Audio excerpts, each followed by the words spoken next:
যে সবার গণবিস্ফোরণের কারণে যে আমাদের প্রাথমিক বিজয় অর্জন হয়েছে, সেই প্রাথমিক বিজয়টি দীর্ঘায়িত করার জন্য আপনারা নিজ নিজ জায়গা থেকে সামাজিক নিরাপত্তা বলয় আপনারা তৈরি করুন এবং আপনাদের পাশে যারা সংখ্যালঘু রয়েছে তাদের নিরাপত্তা নিশ্চিত করুন।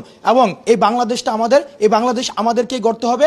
আপনারা নিশ্চিত করবেন আপনার পাশের যে ভাইটি রয়েছে, বোনটি রয়েছে, সংখ্যালঘু যে ভাই বোন রয়েছে, তাদের উপরে যেন কোনো নির্যাতন এবং নিপীড়নের শিকার না হয়। আমাদের সংগ্রামী প্রিয় দেশবাসী, আপনারা একটা জিনিস মনে রাখবেন যে যারা শত্রুরা তারা একদিনের এই নিমিষেই কোনোদিন শেষ হয়ে যায় না।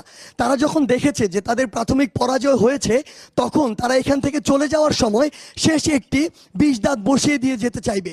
সেটি হতে পারে যে আমাদের আশেপাশের যে সংখ্যালঘু ভাই বোনেরা রয়েছে তাদেরকে আঘাত করার মাধ্যমে, প্রোপাগান্ডা ছড়ানোর মাধ্যমে, গুজব ছড়ানোর মাধ্যমে, কিংবা এটিও হতে পারে যে দেখবেন আমাদের যে সেন্সিটিভ ইস্যুগুলো রয়েছে, আমাদের গণমাধ্যম কর্মী ভাই বোন বৃন্দ, আমাদের অ্যাম্বুলেন্স, আমাদের ফায়ার সার্ভিস, আমাদের শিক্ষা প্রতিষ্ঠান, আমাদের হাসপাতাল, এই জায়গাগুলোতে তারা আঘাত করতে চাইবে।